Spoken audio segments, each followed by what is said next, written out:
Acara ini dipersembahkan oleh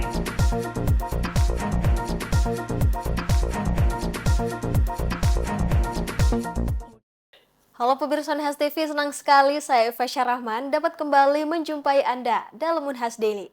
Dalam beberapa menit ke depan, kami akan menyajikan berita-berita terpercaya hanya untuk Anda. Pemirsa, 5 alumni Teknik Unhas, termasuk 2 calon gubernur Sulawesi Selatan, siap bertarung di Pilkada serentak. Dalam acara silaturahmi di Makassar, Ikatan Alumni Teknik membuka dialog untuk berbagi gagasan. Berikut liputan selengkapnya untuk Anda. Silaturahmi dan diskusi hangat terjalin dalam acara ngopi bareng anak teknik yang digelar di Flaskos Veteran di Makassar. Acara ini mempertemukan para alumni Teknik Unhas dengan sejumlah calon kepala daerah, termasuk calon gubernur Sulawesi Selatan, Denny Pomanto dan Andi Sudirman Sulaiman. Ketua Ikatan Alumni Teknik Unhas, Ikatek Muhammad Sabri Pamulu PhD, mengungkapkan harapannya agar para alumni teknik yang mencalonkan diri dapat menjadi pemimpin yang baik di masa depan. Ya, tujuan kita sebenarnya satu, silaturahmi. Kita mau diskusi, sumbang saran, gagasan, bagaimana mereka semua ini nanti dalam bekerja sebagai kepala daerah menjadi yang terbaik. Ini semacam pelepasan lah sebenarnya dari kita ini makanya acara ini dibatasi hanya untuk alumni teknik karena keduanya juga alumni teknik. Nah gitu untuk gubernur ya. Nah beberapa ada 3 orang lagi yang memang ada 4 malah sebenarnya yang calon kepala daerah di tingkat kabupaten kota. Di Luwu Utara ada 2, Takalar dan Toraja Utara. Ya tujuannya itu. Sementara itu calon gubernur Sulawesi Selatan, Denny Pomanto, memaparkan motivasinya mencalonkan diri di Pilkada Sulawesi Selatan. Menurutnya, keputusannya maju merupakan panggilan jiwa untuk menyelamatkan provinsi ini. Motivasi ke Pilgub itu kan panggilan jiwa. Sebagai politisi yang selalu memikirkan rakyat banyak, yang kemudian terpanggil dari 977 titik yang saya datangi bersama Pak Asar. Akhirnya kita menemukan satu suara bahwa Sulsel ini harus diselamatkan. Kata penyelamatan itu adalah panggilan jiwa yang kemudian harus lewat jalur politik dan akhirnya pada ujung-ujung perjuangan hari ini. Dan saya kira bagi saya, ikhtiar saya bagaimana semaksimal mungkin meyakinkan rakyat Sulawesi Selatan dan persoalan takdir bukan persoalan saya, itu persoalan Allah Subhanahu wa Ta'ala. Kami hanya jalan, kalah menang itu biasa. Sabri berpendapat bahwa acara ini menjadi momen refleksi dan motivasi bagi para calon kepala daerah yang berasal dari kalangan alumni Teknik Unhas.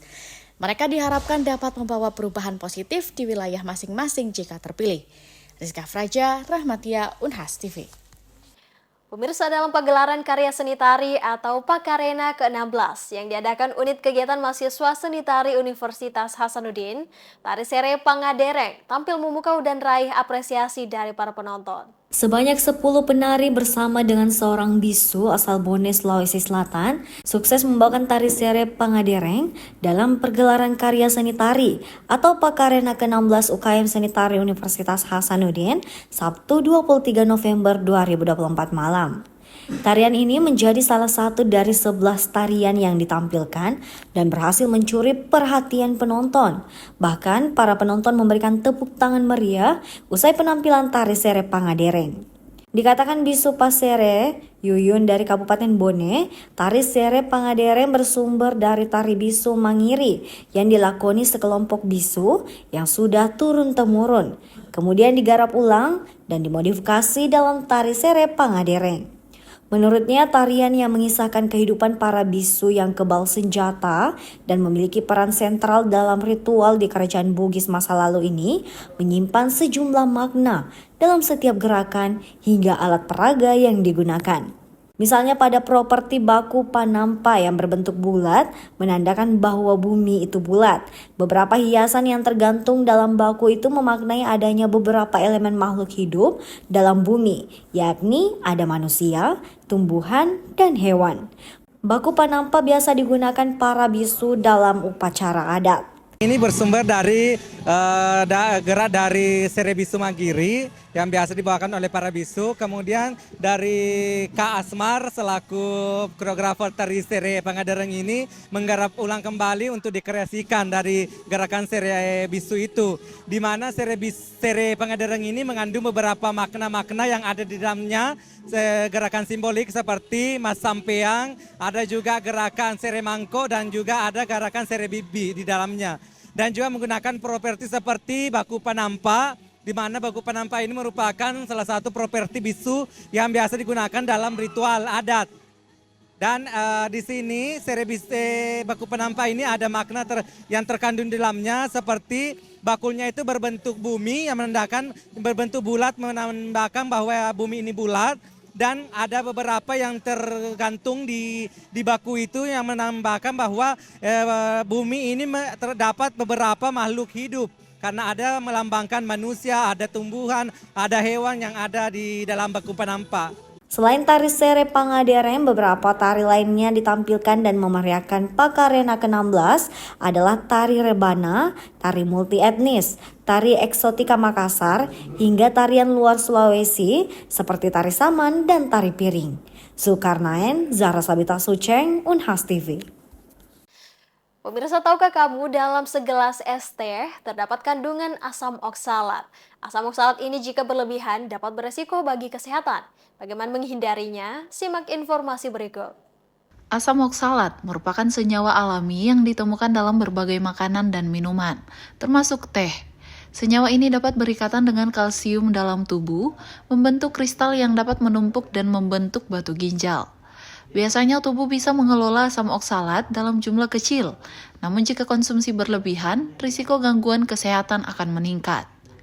Es teh yang biasa dinikmati sebagai penyegar mengandung asam oksalat dalam jumlah yang tak sedikit. Saat mengonsumsi teh dalam jumlah besar, senyawa ini bisa terakumulasi dalam tubuh dan meningkatkan risiko pembentukan batu ginjal. Menurut Profesor Feni Haju, Kaprodi Magister Ilmu Gizi Unhas, untuk mengurangi risiko bahaya asam oksalat dalam es teh, ia menyarankan untuk tidak mengonsumsinya secara berlebihan, terutama bagi yang memiliki riwayat batu ginjal atau masalah pencernaan. Batu ginjal dapat menyebabkan rasa sakit yang hebat, infeksi, dan bahkan kerusakan permanen pada ginjal jika tidak ditangani dengan baik. Kan produk daripada metabolisme makanan, ya, terutama yang mengandung vitamin C yang tinggi, ya. Tapi asam oksalat inilah memang yang akan banyak dihubungkan dengan kejadian batu, ya, terutama batu ginjal, ya. Dan sehingga mereka selalu ada isu bahwa kalau terlalu banyak minum teh itu kan nanti mungkin beresiko untuk kejadian batu ginjal itu. Sehingga ya tadi harus dikurangi, ya, harus hati-hati. Cuma memang itu secara bisa dikatakan secara genetik. Kita kan sekarang selalu belajar tentang genomik, ya, bahwa setiap orang itu punya respon yang berbeda-beda. Tentu ada orang yang punya respon yang dengan jumlah yang sedikit bisa terbentuk batu itu. Tapi ada juga kan yang mungkin saja tidak punya tidak terlalu sensitif lah, ya. Tidak sensitif dengan itu sehingga no problem bagi dia. Cuma kita kan tidak tahu siapa yang sensitif, siapa yang tidak. Ya tentu anjurannya ya jangan terlalu berlebihan. Prof. Feni Haju menambahkan, konsumsi teh secara berlebihan juga bisa mengganggu penyerapan kalsium dalam tubuh, karena asam oksalat akan mengikat kalsium dan mengurangi jumlah kalsium yang bisa diserap tubuh, yang pada gilirannya bisa berpotensi menyebabkan kekurangan kalsium. Profesor Feni Haju berpesan, untuk menjaga kesehatan, penting untuk mengonsumsi es teh dengan bijak dan memperhatikan asupan cairan lainnya seperti air putih untuk menghindari akumulasi senyawa berbahaya ini di dalam tubuh. Andrea Ririn Karina, Unhas TV. Sulit untuk memaksa semua orang menghabiskan seluruh makanan di piring mereka ataupun memaksa orang memasak bahan makanan di kulkas sebelum kadaluarsa. Tapi di beberapa kota di Amerika Serikat, teknologi kecerdasan buatan dimanfaatkan untuk mengurangi jumlah bahan makanan yang terbuang sia-sia. Selengkapnya dilaporkan tim VOA dari Washington DC. Kantin di kampus Georgia State University setiap tahunnya menyajikan sekitar 7.500 piring makanan. Tak semuanya habis dimakan mahasiswa. We have so many students and so much food waste. We saw this innovation and decided to apply for a sustainability grant. Dana hibah digunakan untuk menghadirkan teknologi kecerdasan buatan atau AI untuk memantau makanan di kantin. Okay, so I'm done with my food and I'm just going to place it on the conveyor belt. There's a photo that's going to be taken of the plate and AI is going to categorize everything on the plate and weigh everything on the plate. Perangkat lunak yang digunakan bernama Raccoon Eyes atau mata rakun dan hasil temuannya dirangkum dalam sebuah laporan. A chef can easily just go into it and see, hey, I had salmon last week. Let's see how many people like salmon. We can see how many plates and then how many the total waste. There's only 10 plates of that wasted. Selain memantau sampah makanan dengan AI, mahasiswa juga memberi masukan lewat kios Raccoon Eyes, membantu pemilik kantin menyesuaikan menu. We have small plates. We don't have trays. Everything is reusable in dining hall. The last frontier is really how do we change student behavior to reduce food waste?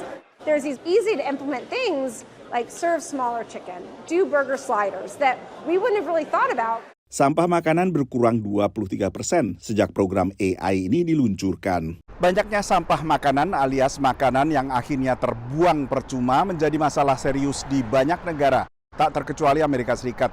Bahkan Departemen Pertanian Amerika memperkirakan setiap tahunnya 30 hingga 40% bahan makanan di Amerika akhirnya terbuang sia-sia. Pada saat yang sama, banyak orang membutuhkan bantuan makanan.